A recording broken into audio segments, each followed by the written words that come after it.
What up, girl? You look riveting per usual. Thank you. Thank you. Look at this old thing. Who is she? That wig is don't call it a comeback. If anyone, Miss Eileen will be having lunch in her car today, so if anyone wants to come and visit, I'm in That is, spot number 117. I love it. I love your whole look tonight. Thank you. I bind you, Nancy. Bind you against doing harm against others and against yourself. I love it. I love it. Here, I'm gonna close my door. I thought I'd bring you hair for October. I love it. I love your whole look. I am loving your spooky season journey, girl. You know, spooky season has a real following now. And I think you are one of the originals. A pioneer, one might say. You are. And I am starving because I haven't eaten all day. So this cover dish is brought to you by the sushi I am eating from my amazing partner. Amazing. Dish cam for that. Oh, give me a dish cam. Yeah. Listen, the kids are hungry and mother is going to feed the children. Hold on, I need to there we go. Girl, yeah, you need to get that influencer lighting. I don't know how to do that. I don't know either. I see that it's full of fish. Yeah, it's a little washed out. We're going to have to ask our technical team to fix that in post. You know what it is? Our technical team is amazing. They were on sabbatical, though. I think one of them was writing a book last year. Yeah. Technology, my story. So, girl, can I be honest with you? I love that. I don't know what it is. Is honesty the best policy? That's what we're here. In case you didn't know, we're here to talk about honesty tonight. And girl, it's been pages and pages since we covered this topic, and I don't think I've learned anything new since the last time we talked about it. You know, I think one of the things we didn't talk enough about that I think is why I love that we're doing a part 2 on this is because I think people are really good at being honest with other people. Well, not really. If you're conflict averse and we're raised in middle class white America, not really. But if you consider yourself someone that can be honest in your friendships and romantic relationships, then the contrast of, can you be honest with yourself? Because I think that to me is the dichotomy, because I feel like I'm someone who can get pretty honest with folks. Yeah. It takes me months to get where my friends and my romantic partners can see me in a week. Do you know what I'm saying? Self-aware, I don't know, self-awareness honesty, or you know what I mean? Self-honesty. As I drink my miso soup. Well, you know, famously, and by famously I mean I was talking to you about it a lot. Ooh, famously! I love that! Why don't we use that? We're using it. Well, we are now. Famously, I was recently in a season of no, if you remember that. Oh. How is that going? Well, it's over. But during my season of no, put the kibosh on that right away. During the season of no, I would send you voice clips where I would sing Seasons of Love, but rewrite the words to Season of No. Our audience will never know what that sounds like if you don't do it. No, and they still won't, because that's just for you, baby. That's just for you. We got to leave some stuff for off the air. But you know, yeah, because people, we can't even give this merch away. You know what I'm saying? Right. That's what I'm saying. Yeah, no, you're right. So we don't give it all up for free. But during my season of no, I had a little problem with honesty of self, honesty with self, being in dialogue with self. With self. Yeah.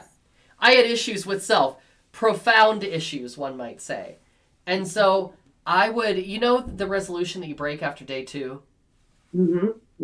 That was us. That's what we were giving. I would say to myself, maybe she's a person who says no. Maybe she identifies as a no. You know what I mean? Yeah, maybe she identifies as someone with good balance. Yeah, maybe she identifies with someone as someone with boundaries. And that bitch. That turned out to be entirely aspirational. So I just kept saying yes. And I think, while I have done some things that I can look back since my season of no and say, you know what, I'm glad I did say yes to that. I think my mental and my physical health have suffered as a result. I paid a price. You said yes to too many things. Yeah. Yeah. Yeah. Was there anything you said no to that you regretted saying no to? No. Oh. No. And I probably should think about that a little bit more. I answered that very quickly. But I think that, I feel like if there was a regret, it would float up to the top pretty quickly. Exactly. I was about to say, you got to trust your instincts because you can't really know. Yeah. You know what I mean? And I don't feel a no. I don't feel a no coming up for me. So, I mean, a regret. I don't see it. I don't feel it. I don't stand for it. Well, and here's the thing. I think that's kind of the catch, right? So, I heard this great quote the week before last. If you can smell it, it's in your body. No, wrong quote. Just kidding. Different quote. Sorry, go on, please. Different quote. And it was like, modern wisdom is the ability to hold two like conflicting ideas in tension together. Yeah. Right? I love that. So like when you read my tarot, right? I'm like, oh my God, like this, and this. And you're like, well, yeah, this is true, but also this. And they just kind of like, like magnets. Yeah. But never touching, right? So they're either, repelling or attracting or whatever it is. But in this case, you'll never know if those things you said no to, stay with me, this is kind of meta. You'll never know. Meta on this show? I've never heard of that. You'll never know if the things you said no to are actually things if you had said yes, you would have been like, oh, wow, this is actually very rewarding. But on the flip side, if you said yes to something, you kind of can't go back and go, was that worth my time? Because you really can't know. Really. I mean, in some of the gray areas. Sometimes it's absolute. But I think you just kind of have to stand in the truth of your no, is kind of my point. Because I think it can be really easy to go back and play, wait for my butch term, Monday morning quarterback. Oh, who is she? Are we giving Tuesday evening quarterback at this very moment? How do you think I feel? Great. Oh my God. How about those Dolphins? So straight. So straight. So and so. So, you know what I mean? So I think like my point being your no as your first instinct, fucking go with it. Yes. Because yes. Regardless of if any, because that's how gray it is in that space. And you almost get stuck in, well, I could have, I should. No. Yep. No. Don't do it. Don't do it, Brenda. That's my season of no. I love that. You know what? And I think I have said no to some things, but I don't even think too much about them because when you say no to something that just really is not even in the realm of possibility, you don't fixate on it. Exactly. And so maybe you can't. Who's got the time? Who's got the time? And so I think probably I did say no to some things that I just let go of really readily. And I probably said yes to some things that I'm now questioning, like, did I need to say yes to that? So, like, as you get practice, your body will know. Your body will tell the story. Well, and I think to your point, your season of no, I'm going to give you some credit on the honesty with self. Mm-hmm. This season of no, and tell me if I'm incorrect, this was your inaugural season of no. Was this one of your first real attempts to vocalize it and kind of name it and breathe life into that name? So I'll say this. I think there have been attempts before, notable attempts. Yeah. But I would call this one a concerted, planned effort. Yes. Of course. Yes. Oh, everybody, you get home from like your 8th show in 4 days and you sit on the couch and you go, I'm going to say no to more shit. That's not what we're talking about. Yeah. What if I was a person who said no more? No, this was actually like, I'm gonna draw very specific, criteria around my yes. And if it doesn't fall inside those criteria, then we say no. It's a very simple flow chart. Exactly. So I think to me, you actually succeeded by doing this. The effort was the win. The results are, one might say, irrelevant because you're always going to take on too much because you're a creative person who never overestimates how much time creative endeavors work. It's energy and it's different things. So that to me isn't the win. Yeah. I'm the same way. Yeah. So, you mean I always underestimate how much time and effort it's going to be because that's you know what I meant. No, that's true. That's true. Do you know what I'm saying? So So to me, the win is the plan. Mm-hmm. Yeah. Because who knows? The Horror of Babylon only knows how much shit you would have been committed to. There she is. There she is. Because, do you know what I'm saying? Like I do. I don't even. But I think that's the thing. Is like the win is the plan and the effort and the knowledge that sometimes, you know, for creative things, for me, for things around like certain topics, I can't say no. Like I got to work on that, but I just can't. Yeah, I think I have a really hard time saying no when a few things happen. The first one is if I feel like who else is gonna do it? You know what I mean? And the answer. Oh my God, who else is gonna do it? Who else is gonna do it? And the answer might be nobody. Maybe it doesn't need to be done right now, but that doesn't feel like a good answer. It feels like I'm letting somebody down. And then the other thing is like, well, what if I don't have an opportunity to do something like this again? What if I'm missing out on an opportunity that turns into something 20 years from now? You know, and it's like, why are you worried about 20 years from now? Like, just value your time and your rest. And like I said, I think there are some actual physical effects to the saying yes when I probably shouldn't have. Mm-hmm. What are you going to do? What are you gonna do? You know what it is?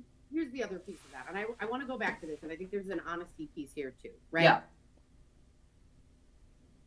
Intersections are so interesting. And stay with me, right? So like, well, if I don't do it, no one will. And sometimes that can happen in a space where you're like, well, look, I'm not just this, but I'm also this. And this intersection of where else are they going to find this? And for me, it's driven 100% by ego.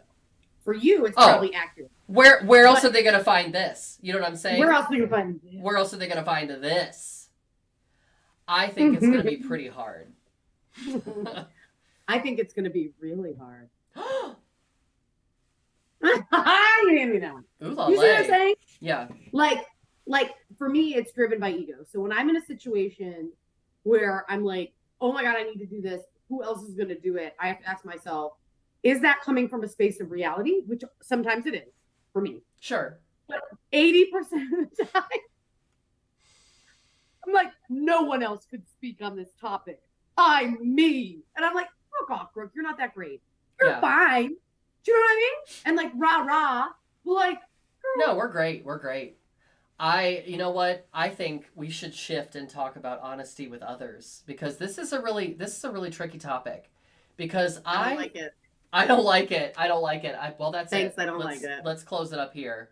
I think honesty with others it's something that is purported to be very simple, but it's actually very complex. Because one guy, I had a guy tell me one time, this is the one who lied to me about who he was for several years. And then he tried to tell me that he was protecting my feelings.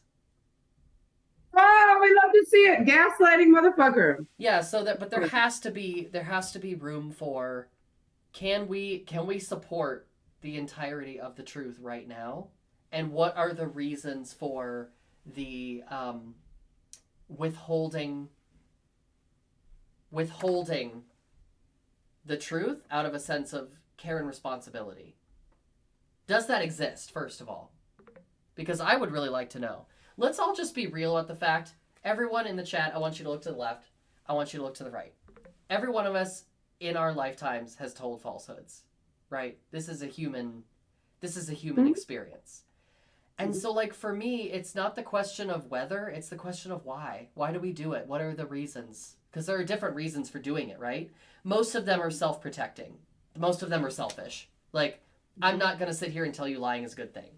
But I do think that there is a complexity that has to do with trying, whether successfully or not, or responsibly or not, to protect someone else's feelings. And being like, you know what, this is not the moment. Like, we'll come back to this, but then you have to come back to it, right? You can't just... Well, right. Yeah. And I think you kind of fit it. So yeah. Okay, first of all, if I'm on my deathbed, okay? Okay. And I have moments left. And in those final moments, Penny dies at my feet. Okay? Oh my gosh. She's on the floor because she's too fat to get out of bed now. You are actively passing away and she has just passed away without you knowing. Yes. Yeah. I ask you, is Penny right there? You know what I want you to say? Fuck Yes. Yes, she's right yeah. there. She's right here and she's perfect and she's adorable and she's panting. Love that lie. And she's in a gown. Oh, she's in a great gown. Princess dress because she's a princess. Yeah. Okay, I mean I'm not gonna push it on that one, but yes, like I am going to I think there is a little bit of and she's so thin.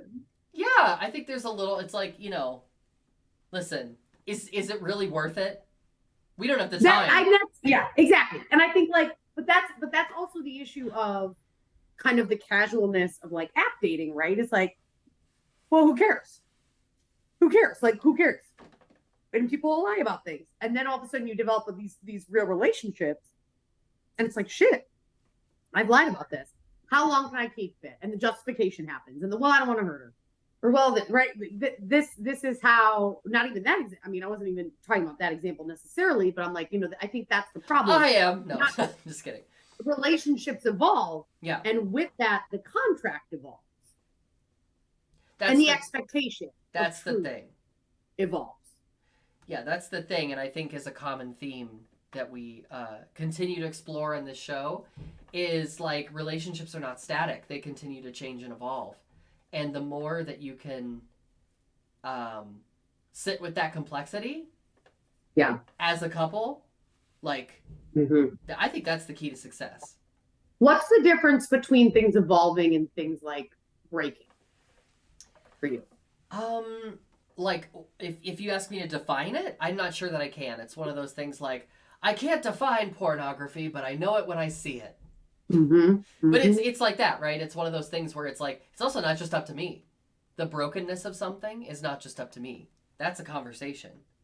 Like, it might be broken to me. You might think it's working great. I'm not saying that that's bodes well for the overall health of our relationship, but I think there are multiple realities in the room. And don't you think, I mean, when it comes to honesty, if you say, Who? I'm... Honesty Sinclair? Ooh, I like that name. Me too. It's kind of like Felicity. Felicity? Ooh. If you were like, oh, okay, I'm going to lie to blank because it's going to save their feelings. Does that ever work? Does it ever work? Sure, I think in the short term it does, because they don't know what they don't know, right? How would they know? Right, but the long term. No, the long term, yeah. I mean, I think that was the gamble that the person to whom I was speaking was making. They were making a long-term gamble that I was never going to find out. Mama, I might be pretty, but I wasn't born yesterday. No, and also, like, even if you didn't find out in one of the most dramatic stories I've ever heard, which is for a deep dish.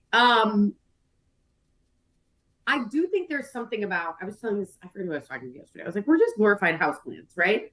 And that's always my thing. I think do you know what I mean? You feel it. I think there's something about you feel it. Like when someone's being maybe not dishonest, but like disingenuous. And that's dishonesty in a way. Yeah. Yeah, I mean, are you... I don't know. It makes me want to deconstruct the question. I mean, protecting someone's feelings, that's almost a little bit like patronizing, isn't it? It's like... It's not just a little bit patronizing. It's not trusting people to be able to protect their own feelings, which ultimately is their job, not yours. So it's almost like, well, not almost like, it's taking a person's agency away from them. It's denying them... It's giving daddy in a bad way. Yeah. And I think if the truth is not available, if it's feeling like it's not a good idea, let's examine that. What are the reasons for that, right? Is it because you feel like you're in danger? Because that's not a good thing. Is it because you are pathologically non-confrontational? That part. Okay. So how does that butt up against your need to be honest? Yeah, I mean, I have a core value. I have a core value that, like, I want to be... Oh, you're like a pharmaceutical company. I know, I've been doing a lot of strategic planning lately. What's our North Star? But like, yeah, and you just fall out of your chair. I have a value. It's part of my value system that I want to be honest as much as possible. But like, there are moments where Penny's dying at the foot of your bed, or Penny has died at the foot of your deathbed, or I don't feel immediately safe in this moment. We're talking about you, Lo. We're talking about you, big girl. Which thankfully, this is just a hypothetical. Like, it's not a common part of my experience. But if I don't feel safe in my immediate surroundings, like maybe that's not the decision we're making right now. You know? Honesty and safety, right? Where in the queer experiences that live, where in the trans experiences that live, you know, there's been times where it's like, I'm not. When you find out, you tell me. Even the way, like, I, use the word gay and queer in my self-identifiers shifts. Mm-hmm. You know? And sometimes I'm like, oh, like, I'm really comfortable in this space using queer, and other times I'm not. Yeah, and that's not just up to you, right? Like, that's also, like... Right, I use it all the time, but when yeah. But then you're in places where people definitely don't appreciate that word, and then you're like, well, honesty, right? Like, I was part of a women's leadership group at work when I was like newly out, having transitioned, and the story for me is, and will always probably be non-binary, and so it was like, this was a group that celebrates women. In a like very simple, straightforward understanding of that term, right? And so I was like, well, I'm gonna have to put part of myself on the shelf because I just don't think it's gonna be helpful for this group to be like, well, actually, I don't really identify as a man or a woman. Like, is that really helpful to this moment? Right. Now, I did actually end up talking about it at the end of the program. They were like, had a meeting with the facilitators, and they were like, oh, let's give some feedback. And I was like, I got some feedback. Yeah, I was like, I want to know whether this group is open to folks of other genders. Like, is this the kind of group that's open to women full stop? Or is this the kind of group that is open to non-binary folks and trans folks and just not open to cis men, right? Because both of ours are a possible choice, and I just want to know which one it is. What did they say? They had never thought about it. Because why would they have? Everyone else was cis in the group. Right. So now they're thinking about it. So I think something valuable came out of that. And, like, this was also a me, like, out the door kind of moment. So otherwise I probably wouldn't have shared it. Yeah, when you're out the door, the risk of being honest comes with, like, less consequences. It's why people do exit interviews. And yeah, it's like, yeah, whatever. You're still not going to be that honest. But you know what I mean? Like, oh, wow, why didn't we talk about more of these issues when we were together? Well, because we were together. And the risk fell too high. Yeah, because we were together and things were maybe not so great between us with communication. So didn't seem like the most important thing. Right. Yeah. But I think, like, to your point, figuring out, I don't know, I'm one of those people, I always put it off. I'm like, no, we have to go to the farmer's market. I just can't get into that today. Like, what? Girl, we all lie and we're all avoidant. I know. And it sucks. Like, I think we get better at it if we work at it. But, like, that's always going to be the human baseline, is we're afraid of getting hurt. And if we're nice people, we're afraid of hurting others. And I think both of those things can be true. I know we're at time, but I know we started a couple minutes late. I do want to... Ask me how I got this sexy?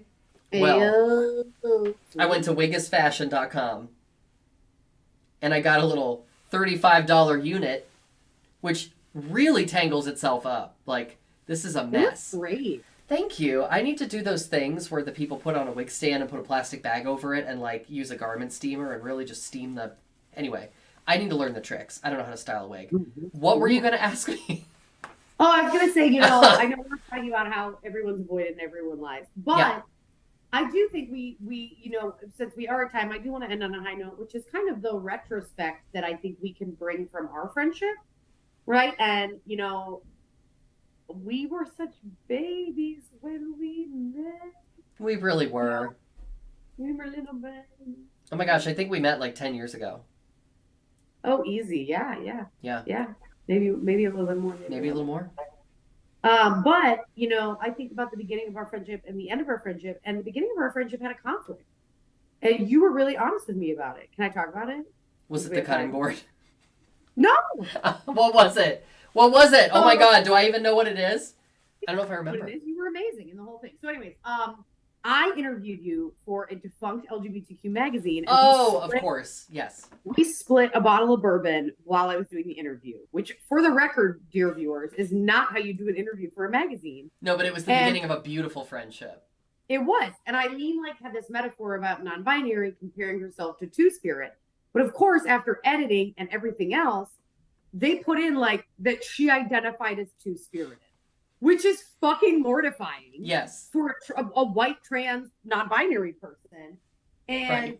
I'm not going to talk so much trash that I blame the LGBTQ magazine that did horrific editing of all of my pieces, but I will say it didn't help it because there was a nuance, right? It didn't help. The comparison. Yeah. And I think when explaining non-binary identity, the two-spirited identity can be a helpful allegory or loose metaphor. And it can help people get there. Yeah. Now, I unknowingly, because of the editing process, didn't get to see the final. And they had Eileen Galvin, white woman, being like, I'm two-spirited. Oh my God, I'm two-spirit. Yeah, no, it was bad. It was exactly. And you were like, hey, I just want to, you were, and by the way, this is a new friendship, and you handled the honesty of that moment so beautifully, and you barely knew me, so that I guess the risk was low, but not really, because I lived and was dating your boss. Yeah, that's true.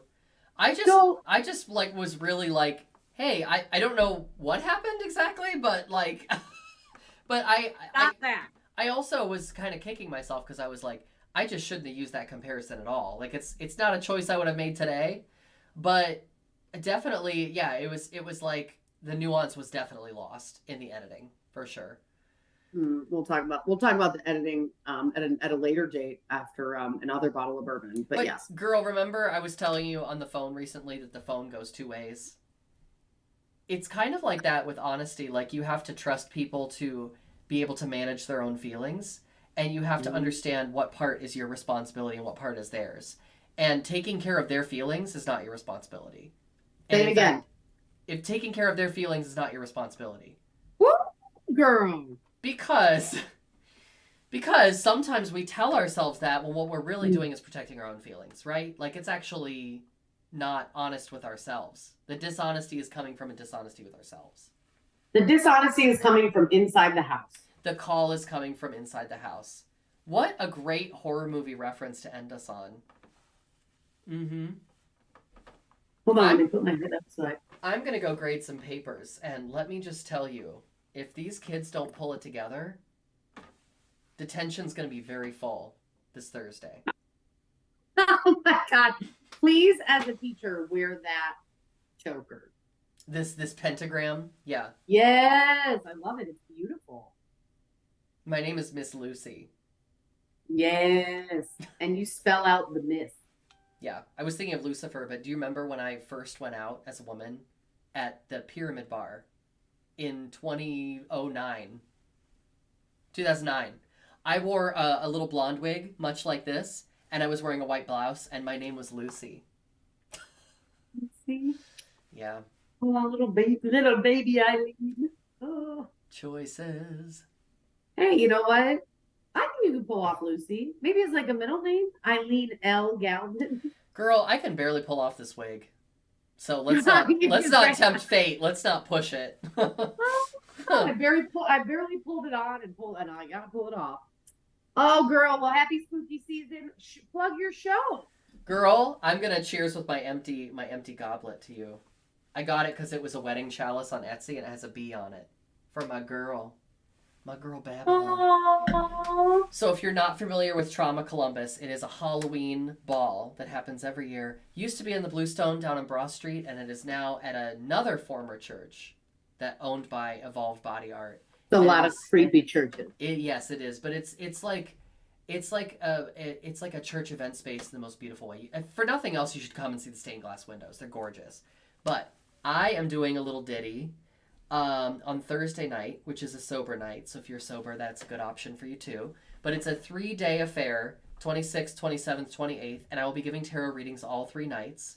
And if you want to see me wearing this wig on stage, you can come and see me perform Thursday at 10. So go to traumacolumbus.com. Get your tickets while they last. Girl, you're a vision. Happy spooky season. Bye. Girl, I love you so much, and I love all of you. See you next week.